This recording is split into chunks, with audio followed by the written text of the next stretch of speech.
Vivaha, the Chennai Silks.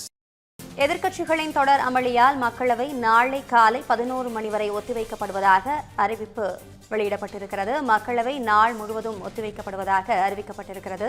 பிரதமர் மோடியை காங்கிரஸ் எம்பிக்கள் தாக்க முயன்றதை உறுதி செய்திருக்கிறார் சபாநாயகர் ஓம் பிர்லா. இதனைத் தொடர்ந்து எதிர்க்கட்சிகளின் தொடர் அமளியால் மக்களவை நாளை காலை 11 மணி வரை ஒத்திவைக்கப்படுவதாக அறிவிக்கப்பட்டிருக்கிறது.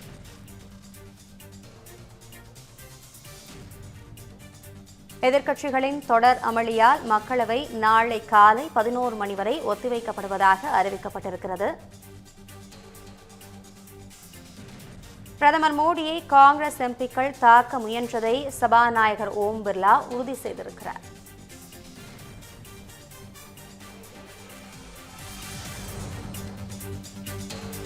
எதிர்க்கட்சிகளின் தொடர் அமளியால் மக்களவை நாளை காலை 11 மணி வரை ஒத்திவைக்கப்படுவதாக அறிவிக்கப்பட்டிருக்கிறது. இதனை அண்மை செய்தியாக நாம் பார்த்துக் கொண்டிருக்கிறோம்.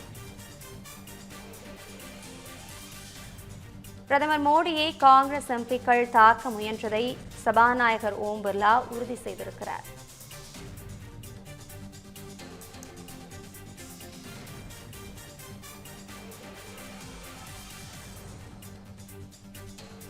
எதிர்க்கட்சியினரின் தொடர் அமளியால் மக்களவை நாள் முழுவதும் ஒத்திவைக்கப்படுகிறது. மீண்டும் நாளை காலை 11 மணி வரை ஒத்திவைக்கப்படுவதாக அறிவிப்பு வெளியாகியிருக்கிறது.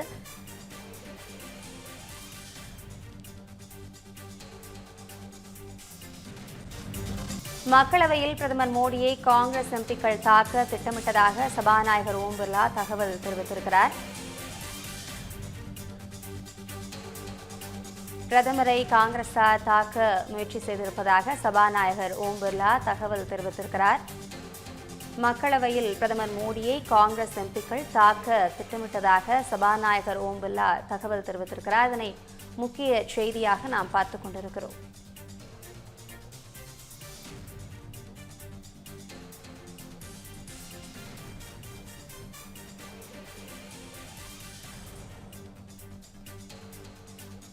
மக்களவையில் பிரதமர் மோடியை காங்கிரஸ் எம்பிக்கள் தாக்க திட்டமிட்டதாக சபாநாயகர் ஓம் பிர்லா தகவல் தெரிவித்திருக்கிறார். இதுகுறித்த கூடுதல் விவரங்களோடு இணைகிறார் நமது மூத்த துணை ஆசிரியர் ஜோ மகேஸ்வரன். ஜோ மகேஸ்வரன், பிரதமரை தாக்க காங்கிரசார் முயற்சி மேற்கொண்டிருப்பதாக சபாநாயகர் தெரிவித்திருக்கிறார். இது குறித்த முழு விவரம் என்ன? அபிராமி, மக்களவையிலே தொடர்ச்சியாக எதிர்க்கட்சிகளுடைய அமளி, கூச்சல், குழப்பம் தொடர்ந்து கொண்டிருப்பதை பார்க்க முடிகிறது. குடியரசுத் தலைவருடைய உரைக்கு நன்றி தெரிவிக்கும் தீர்மானத்தின் மீது தலைவர்கள், அமைச்சர்கள், எம்பிக்கள், உறுப்பினர்கள்லாம் பேசுவாங்க. அதனுடைய தீர்மானத்தின் நிறைவாக பிரதமர் பேசுவது மரபு. நேற்றைய தினம் 5 மணிக்கு அவர் பேசுவார் என்று எதிர்பார்க்கப்பட்டது. ஆனால் அவையில தொடர்ச்சியான கூச்சல், குழப்பம். காங்கிரஸ் கட்சியினுடைய உறுப்பினர்கள், திமுக, மார்க்சிஸ்ட் கம்யூனிஸ்ட் கட்சி உள்ளிட்ட கட்சிகளுடைய உறுப்பினர்கள் தொடர் அமளியில எதிர்ப்பு, தங்களுடைய முன்வைக்கிற பொருளில் தான் விவாதிக்க வேண்டும் என்று தீர்மானத்தை கொண்டு வந்தாங்க. அதையே வலியுறுத்தி தொடர்ந்து கூச்சல் குழப்பத்தில் ஈடுபட்டதுனால அவை நடவடிக்கை என்பது கடந்த சில நாட்களாக நம்ம தொடர்ந்து பார்க்கிறோம். அவை அலுவல்கள் முடங்கி கொண்டே இருக்கிறது. இப்ப இன்றைக்கு கூட எதிர்கட்சிகளுடைய கூச்சல் குழப்பத்தின் காரணமாக நாளை 11 மணி வரை ஒத்திவைக்கப்பட்டிருக்கு. இந்த சூழல்ல இன்றைக்கு பிரதமர் குடியரசுத் தலைவருடைய உரைக்கு நன்றி தெரிவிக்கும் தீர்மானத்துல நிறைவுரை ஆற்றுவார் என்று எதிர்பார்க்கப்பட்டது. நேற்றும் அவர் பேசல, இன்றைக்கு அவர் பேசல. அவர் பேசாத ஒரு விமர்சனத்துக்குள்ளானுச்சு. குடியரசுத் தலைவர் என்பது பிரதமர் ஏன் பேசல அப்படின்னு. ஆனால் அதற்கு காரணம் காங்கிரஸ் கட்சி தான் அப்படிங்கிறதே இப்ப மக்களவையினுடைய சபாநாயகர் ஓம் பிர்லா உறுதிப்படுத்தியிருக்கிறார். நேற்றும் நான் தான் பிரதமரை மோடியே அவைக்கு வர வேண்டாம் என்று சொன்னேன். என்ன காரணம், அவருக்கு இங்க ஒரு பாதுகாப்பு இல்லாத சூழல் இருப்பதை அவர் சுட்டி காட்டாரு. மக்களவையில பிரதமர் மோடியை காங்கிரஸ் கட்சியினுடைய எம்பிக்கள் தாக்க திட்டமிட்டதாக எனக்கு தகவல் கிடைத்தது. எதிர்கட்சி உறுப்பினர்களுடைய தாக்குதல் திட்டத்தை அறிந்து அவைக்கு வர வேண்டாம் என்று நேற்று நான் தான் பிரதமர்கிட்ட தெரிவித்தேன் அப்படின்னு சபாநாயகர் சொல்றாரு. அதே போல நேற்றைய தினமே எதிர்கட்சி தலைவர் ராகுல் காந்தி கடுமையான விமர்சனங்களை இந்த அரசு மீது முன்வைத்தார். அவர் அரசு மீது வைத்த விமர்சனத்திற்கு அமைச்சர்கள், ஆளும் தரப்பிலிருந்து பதிலானது கொடுக்கப்பட்டது. 2 தரப்புக்கு இடையிலேயே கடுமையான வாக்குவாதங்கள்லாம் ஏற்பட்டது. நேற்று முன்தினம் கூட பாத்தீங்கன்னா காங்கிரஸ் கட்சியினுடைய எம்பி மாணிக்கம் தாகூர், தமிழ்நாட்டை சேர்ந்த மாணிக்கம் தாகூர், வெங்கடேசன் உள்ளிட்ட ஒரு 8 எம்பிக்கள் அவையில கண்ணிய குறைவாகவும் அவை அலுவல்களை இடையூறாக இருந்ததாக அவர்கள் சஸ்பெண்ட் செய்யப்பட்டிருக்கதையும் பார்க்க முடிகிறது. காகிதங்களை வீசி சபாநாயகர் இருக்கையை நோக்கி வீசுவது ஒன்று.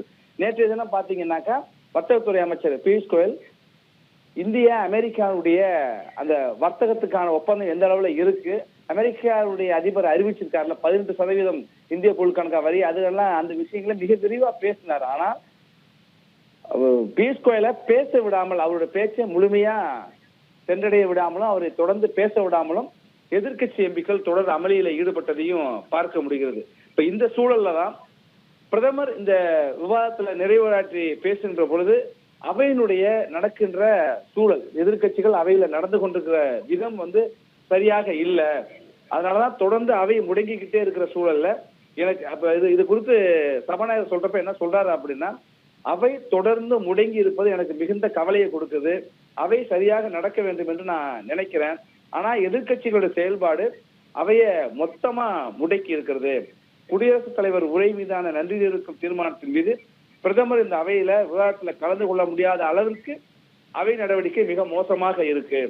எதிர்கட்சிகள் போஸ்டர்கள், பதாகைகள் போன்றவற்றெல்லாம் அவைக்குள்ள கொண்டு வருவது இன்று வரை அது தொடருது. ஆனா அது நடக்காது. நாளையும் இது போல கொண்டு வந்தாங்கன்னா அவையை முழுமையா நடத்த விட மாட்டாங்க. இது போல எப்போதுமே நடக்க விடாம அவை விதிமுறைகளுக்கு உட்பட்டு இல்லாம அவை விதிமுறைகளுக்கு எதிராக இருக்கு. அவை விதிமுறைகளோடு உட்பட்டு நடக்க வேண்டும். அதற்கு உறுப்பினர்கள் ஒத்துழைக்க வேண்டும் என்று சொல்லிதான் அவை. ஜோமேஸ்வரன் கொஞ்சம் இணைப்பிலே இருங்க.